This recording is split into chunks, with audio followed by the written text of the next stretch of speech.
नमस्कार, नमस्ते, सलाम, प्रणाम, दंडवत बंदगी। अभी आप सभी ने सुना कि किस तरह भक्तजन, संत समाज कबीर साहब के नजदीक आने लगे, उनकी प्रशंसा होने लगी और कबीर साहब का वर्णन सुना। सिकंदर लोदी जब चला गया तो उनका गुरु शेख तकी उनके पास नहीं गया, उनके साथ दिल्ली नहीं गया, वह यहीं रह गया और कबीर साहब के यहाँ जाकर रहने लगा। इसी संदर्भ में सतगुरु कबीर साहब के द्वारा कमाल साहब का वर्णन आता है और झूसी का प्रसंग आता है। तो आइए सुनते हैं। इससे पहले आप सभी से अर्जी, निवेदन, प्रार्थना, विनती कि इसको सब्सक्राइब जरूर करेंगे और लाइक करेंगे, सभी शेयर कर देंगे साहेबंद। तो आइए सुनते हैं। अपमानित एवं अत्यक्त शेख तकी जो बादशाह का गुरु था, वह आकर कबीर साहब से मिला और उनसे अपने किए हुए की क्षमा याचना करने लगा। शेख की विनय भावना को देखकर गुरुवर कबीर ने कहा, आपके सभी अपराध को ईश्वर क्षमा कर देगा, आप मेरी ओर से निर्भय रहिए। आप गुण संपन्न सज्जन मेरे स्वभाव को निर्मल बना रहे हैं, आप धन्य हैं। आप ही के कारण इस संसार में मेरी ख्याति बढ़ रही है। आइए, आपका स्वागत है। श्री शेख तकी बहुत समय तक गुरुदेव के सत्संग में निवास करने के बाद मन ही मन दिल्ली को स्मरण करने लगे। कबीर साहब उनके मन की बात जान गए कि अब शेख साहब यहाँ से जाना चाहते हैं।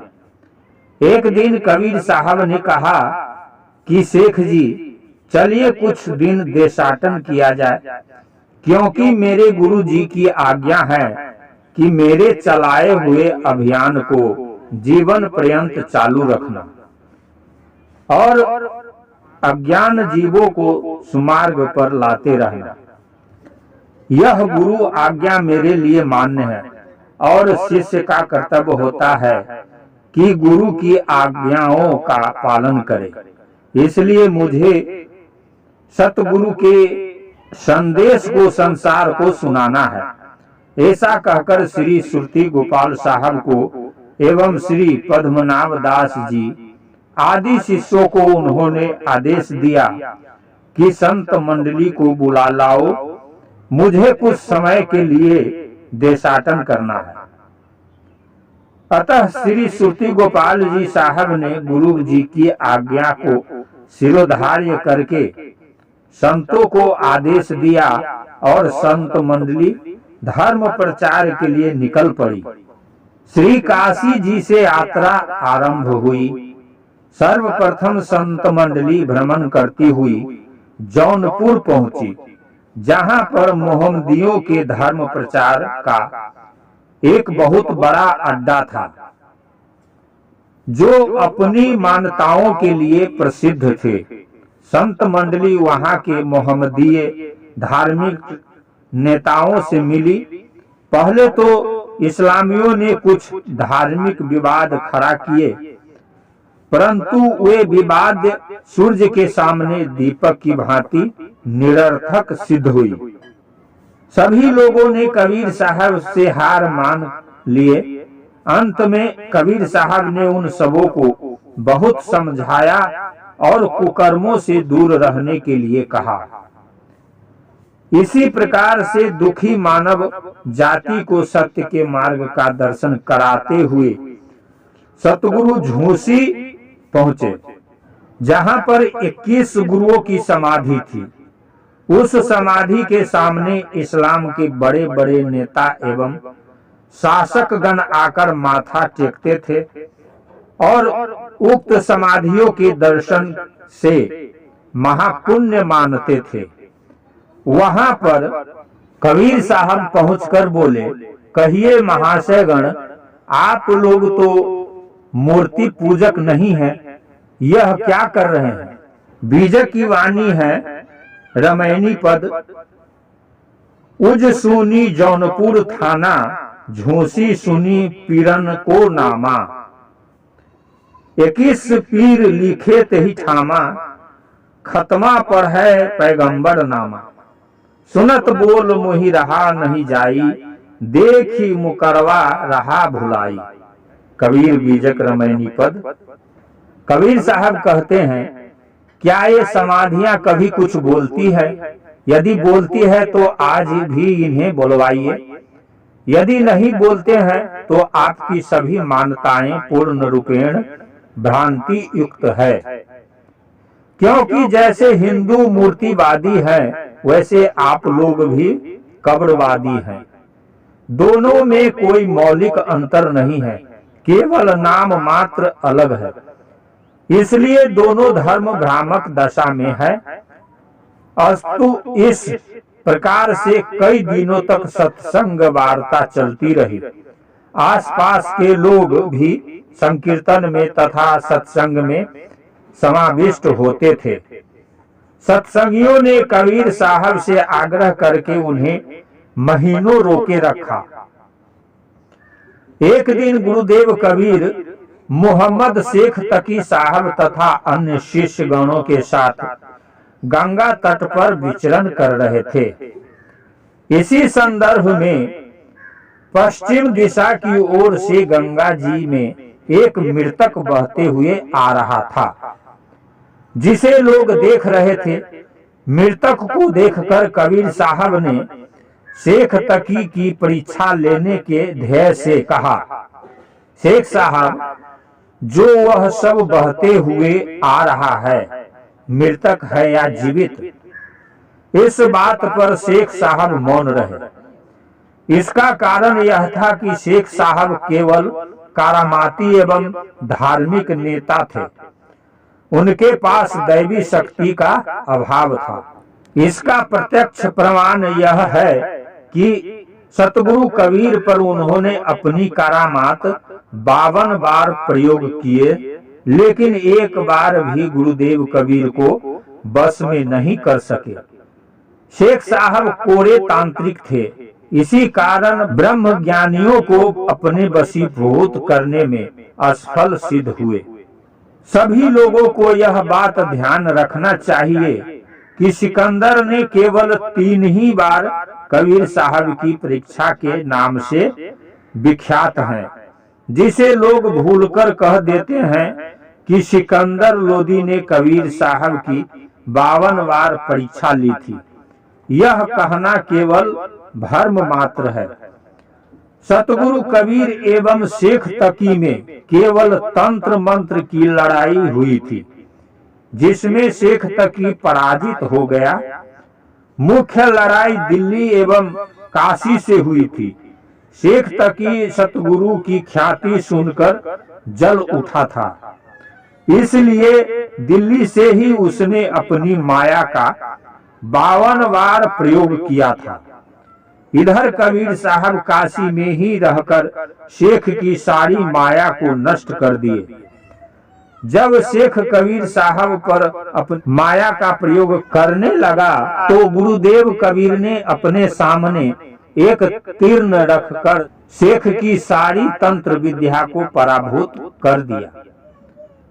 उपर्युक्त मृतक के विषय में जो कबीर साहब ने पूछा था कि यह मृतक है या जीवित, इस बात के पूछने का कबीर साहब का आशय यह था कि शेख साहब योगी भी है कि केवल तांत्रिक।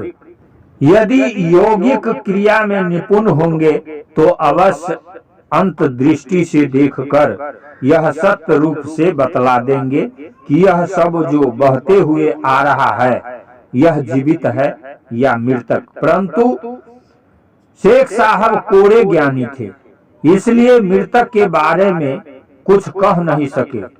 इसके बाद महाराज कबीर स्वामी ने कहा कि यह मृतक नहीं हुआ है, यह एक साधक योगी है जिसने प्राण वायु को त्रिकुटी संगम में चढ़ा दिया पर उतार नहीं सका, जिसको मृतक जानकर इसके आश्रम के लोगों ने इसे गंगा नदी में प्रवाहित कर दिया। अस्तु कबीर साहब श्रुति गोपाल दास जी साहब एवं पद्मनाभ दास जी साहब से बोले कि जाओ तुम दोनों इसे पकड़ लाओ। आदेश पाते ही दोनों संत गए और गंगा जी से उसको उठा लाए तथा निर्जल भूमि पर उसे रख दिए, जिसका स्पर्श कबीर स्वामी ने किया एवं अपने कर कमलों से उसके सारे शरीर का मर्दन किया तथा मस्तक की नसों को दबाकर कंठनाली पर हाथ रखा।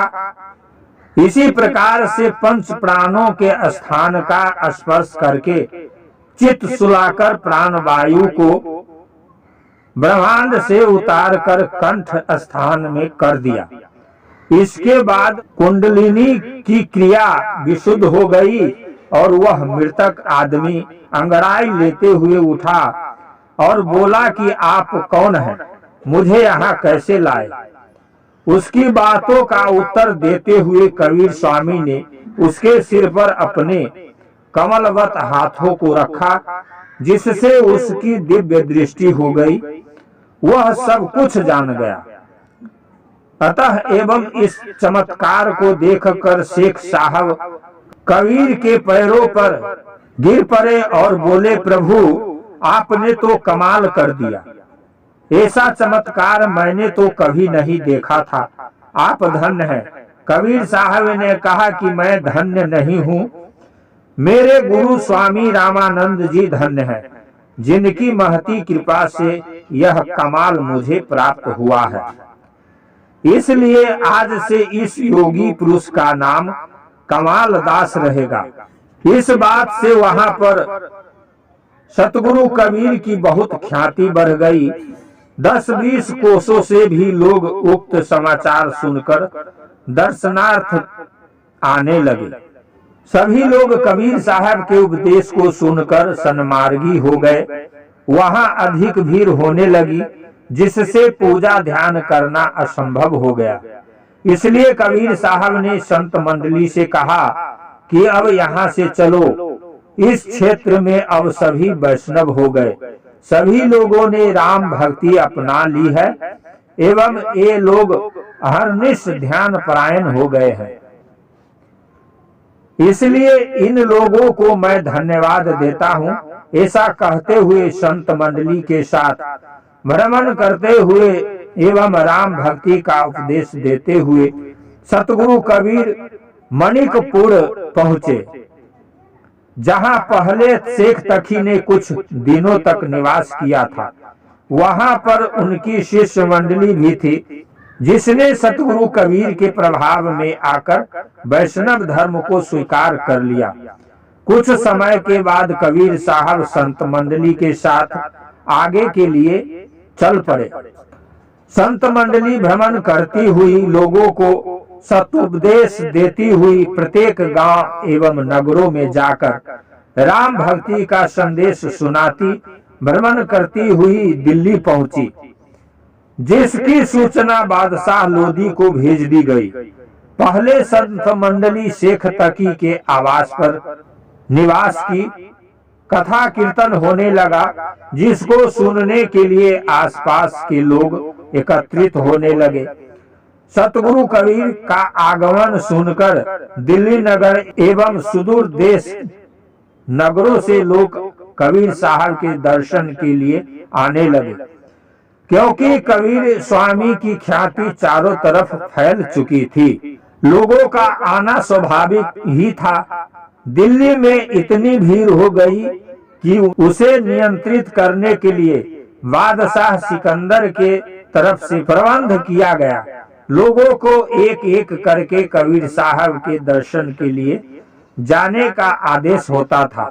सभी लोग दर्शन करने के बाद कबीर साहब के अनुगामी बनने लगे। चारों तरफ राम भक्ति एवं संत सेवा का प्रचार हो गया।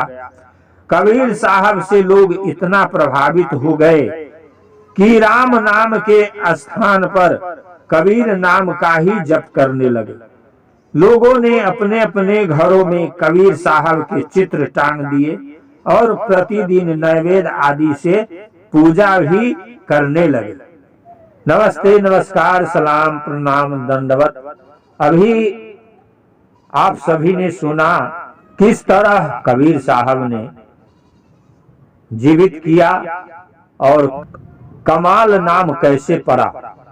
फिर आगे मिलते हैं साहेब बंदगी।